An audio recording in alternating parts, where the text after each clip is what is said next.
Энэ бол одоо мянган найз дэмүүлгээд энэ жил миний Азийн аврагт авч явсан нохоо. Монгол банкар. Дэлхийн аврагт авч явсан хангар гэдэг нохооны маань үртэл аав нь дэлхийн авраг өөрөө Азийн авраг гэсэн. Одоо дэмүүлийн маань гүлэг цаашаа явна.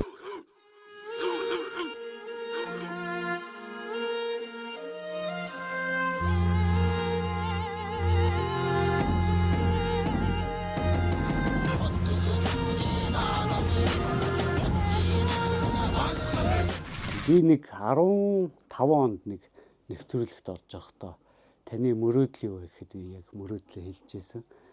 Дэлхийн аваргын тэмцээн дээр банхар нохоогоо зүгээр ингээ хөтлөөд очих юмсан гэсэн мөрөөдөл хэлжсэн бол яг өнөөдөр бид нартэй юу хөтлөөд очих үтэл дэлхийн аваргаас амжилт аваад, Азийн аваргаас амжилт аваад Монгол банхрын маань ингээд дэлхийн нийт гоё ингээд мэддэг юм сайхан үе ирдэм бэ.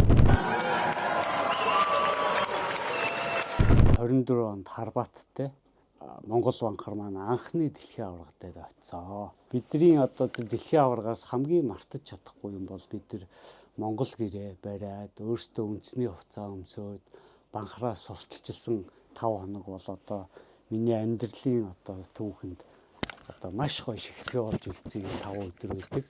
Тэнд би юугаар бахархаж ирсэн гэхээр өөрөө биш те одоо Монгол гэр, Монголтой холбоотой түүх, соёл, одоо Монгол банхар, одоо дээл хувцас тэрүүгээрээ л бахархаж байсан. Яг гэвэл бид нар үнэхээр содон байсан. Тэнд 18250 нохоо очсон тийм том тэмцээн дээр маш олон хүн ирсэн тэр нохтыг дагаад те хэдэн мянган хүмүүс ерөөсөө банхар дээр овоорсон. Бид нар өдөрт 2-3 мянган хүнтэй зураг авахулж ялаа. Дэлхийн аваргын тэр топ шүүгчнэр тэмцээний завсарлагаан болгоноор манай бүүтэн дээр ирж ялаа. Ирсэн хүмүүс банхрын маань хөтөлж үзээд хамт зураг авахуулаад бүр маш гоё тийм түүхэн мөчүүд тэнд болж исэн. Тэгэхэд хүртэл бидний зорилго ерөөсөө л Монгол банхараа дэлхийн нийтэд таниулах тийм зорилготой байсан. За тэгээ магадгүй дараагийн өдрүүдэд тэмцээн болсон үнэхээр санаанд ороогүй амжилтуудыг гаргасан тийм. Ягаад гэвэл Монгол банхар маань анх удаа дэлхийн аваргад оронгуудаа группийн аварга болно гэдэг бол урд өмнө нь байгаагүй түүх байхгүй юу.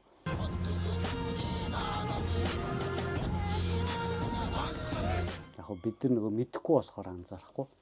Тэрнээс анхны удаадаа очиод группийн аварга хийгээд идэг тийм гэж байхгүй шүү дээ. За гэтэл сая 26 оны 1 сарын 22-ноос 25-ны хооронд одоо Филиппин улсын Манила хотод Азийн аварга маань боллоо. Бас л нөгөө мундаг гоё түүхүүд маань дахиад үргэлжилсэн. За яг эхлээд бид нар бол очиод юугүй Монгол банхараа гаргаагүй л дээ. Нөгөө боксондоо амралтын байдалтай. Хүмүүс ирээл ингээд шагааж магаачаал ерөнхийдөө би л тэгж бодсон. За нэг төвд банхар байна гэж бодсон баг гэдэг. За тэгээ эхний ирэнг маань боллоо. Хөсөн үлээсэн мөч маань эхэллээ.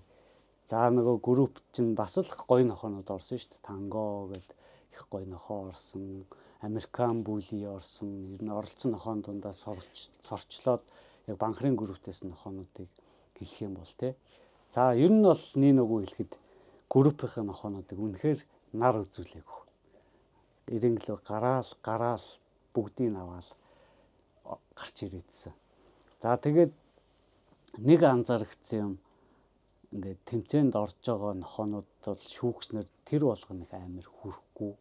Ерөнхийдөө гоё ингээд зайнаас яг стандартын дагуу шүүгээдсэн мөртлөө онцлоод яг банхар орсон тэр ирэнг болгон дээр манай банхрыг ирээд бүр ингээд дүр төрхийн амар сайн анзаарч хараад бүх биеийг барьж үзээд ингээд тэрүүгэндээ сэмхэн хэмжилт хийгээд ингээд очиод нөгөө шагналаа одоо туузааг гардаад авч яхад баяр хүргэе гэж бусдад нь өгчээсэн бол зөвхөн Монгол банхар дээр өгөхдөө энэ маш гоё үйлдвэр шүү. Хэмжээ юу бүх юм яг болж шүү. Бити өөрчлөөрэй гэх жишээний нэг гоё сэтгэлийн үгээ бүх шүүгчнэр ингээд богинохон занд амжуулаад хэлээд байсан. Тэр бол үнэхээр гоё таалагдсан. Энэ ингээд 8 тэмцээн гэсэн үг. 8 тэмцээн ч одоо бид нар чинь нөгөө бас л пэдгэр шууд группийн аваргаас ахуулаад лайв хийгээд байгаа болохоос Хүмүүс чинь тэмцээн дөнгөж эхлэхээс хийгээл ихний юм аавангууд фоо гал тэмцэн баг шампансаа буудуулаад байж байгаа шүү дээ. Тэгэхээр бид нэр өөр юм үлээж байгаа байхгүй. За энэ холоос очив юм чи ядаж группийн аварга аваад шоунд орчих юмсан.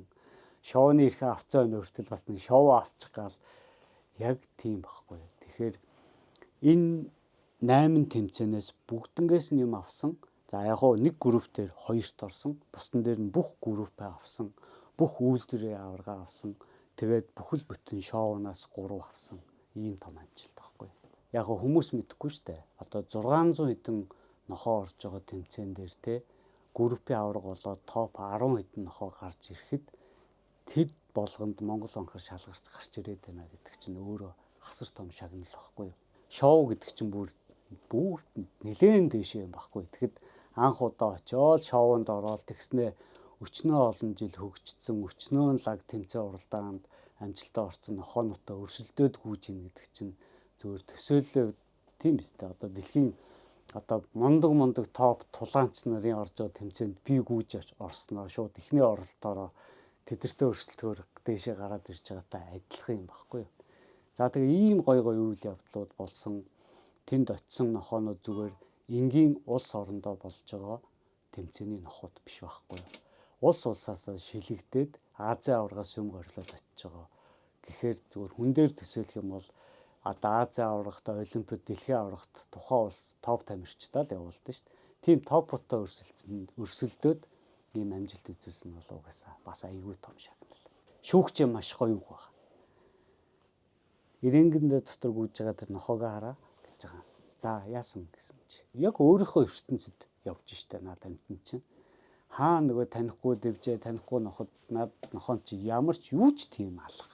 Ерөөсөө л яг л гэртээ зүгээр цай авах гаалхаа явж байгаа гэрийн эзэн хүн шиг л байна. Тийм ундаг нохоо. Тэгэхээр бид нар монголчууд ч өөрсдөө анзаарахдахгүй те. Тэгэхдээ дэлхийн аль ч өнцгтээ очисон монгол хүн муу хэлэгддэг. Монголчуудтай амар ажилсаг, айгүй төвчээртэй, айгүй хатуучтай гэж дандаа магтагдаж яддаг те. Тэрнтэй яг адилхан Монгол банкар маань хаанч очив яг тэгж яваад байгаа байхгүй. Монгол цай амар хүтэрсэн шүү дээ. Яг биднийг явахад 30 хэдэн градус те. Тэгэхэд тэнд 31 градус. 60 градусын зөрүү те.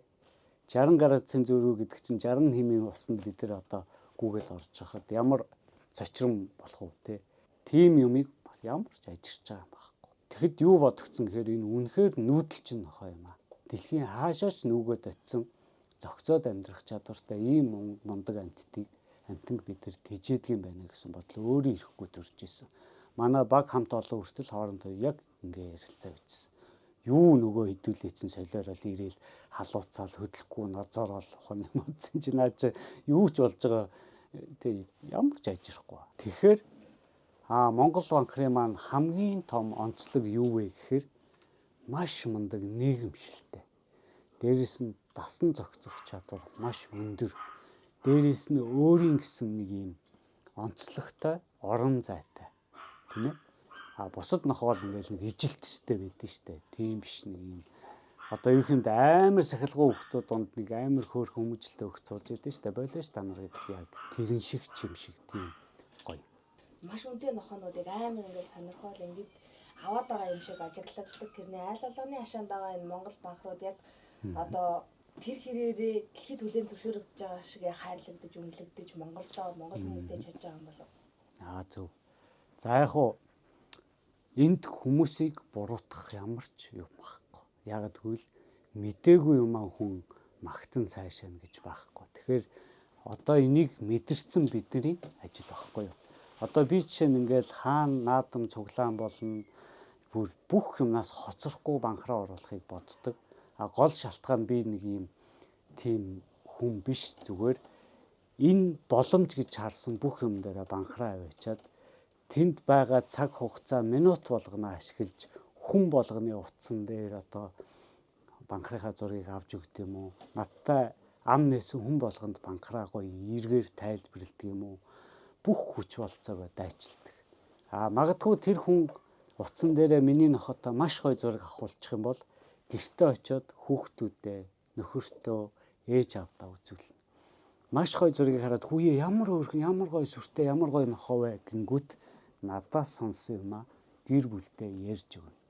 Энэ мэтчлэн Монгол банкрын мэдлэг, мэдээлэл, үн цэн бүх юм тархна.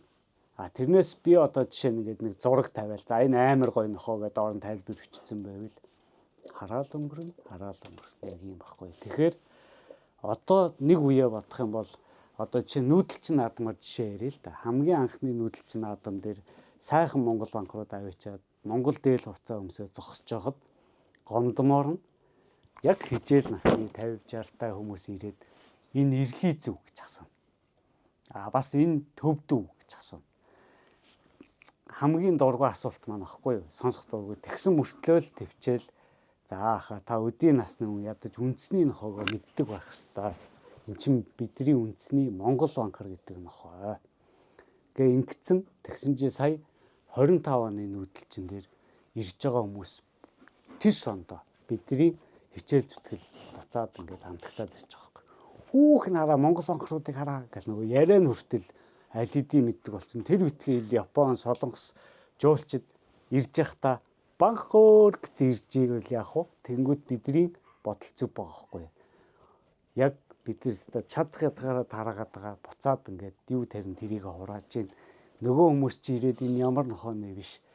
Банкар гээл бас ингээд хөөхөн олон нүүдэлчин наадам дээр ирсэн хүмүүс хамт анхудаа ирж байгаа хүндээ нааш иргэснээр нөгөө бидний ярьдгийг ярьж өгч мөгч байгаа байхгүй. Тэгэхээр энэ амар гоё.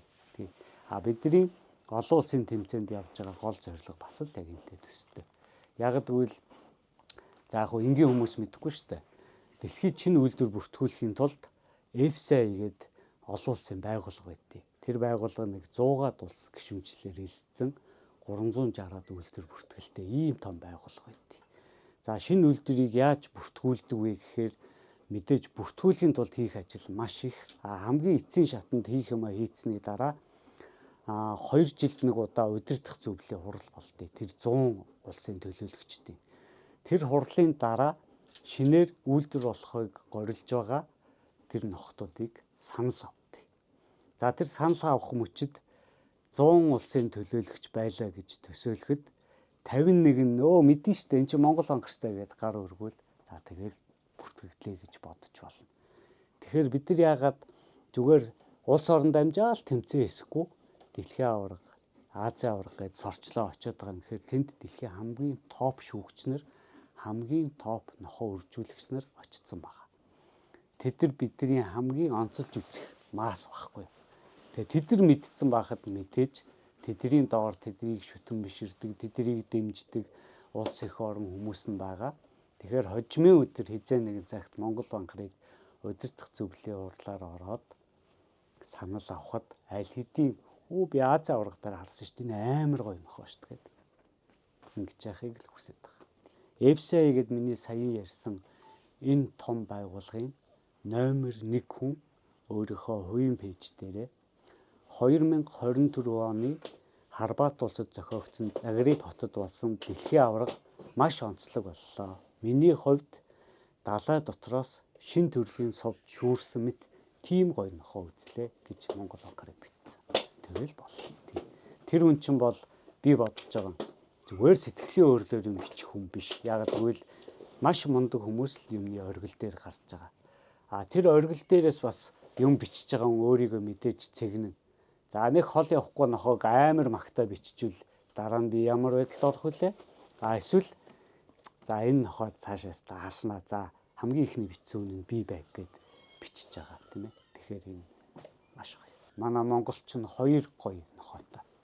Маш тийм азтаар том. Ерөөсө Монгол гэж хэлж байгаа бүх юм л лаг тий. Ерөөсө муу юм байхгүй. За тэгээд үндэсний 2 үйлдвэр маань Монгол анч тайг, Монгол хотож банкар гэсэн ийм мундаг 2 нохоо байна. Одоо энэ олон жил амьдрал ахуйгаа энэ буянтай амьтдаар одоо авч явлаа. Өнөөдрийн хүртэл сайхан одоо эрүүл саруул одоо маш гоё буянтай ажил хийж байгаа гэж дуудагдаж ирлээ тий. Буцаад юмд хариу байдаг бол үндэсний энэ 2 үйлдвэрэл дэлхийд бүртгүүлжээсэй л гэж залбирч явдээ тий.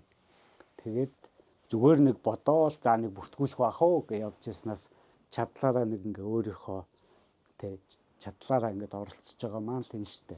Одоо удахгүй мундаг залуучууд өвчүүлэгч нар зөндөө гараад ирцэн.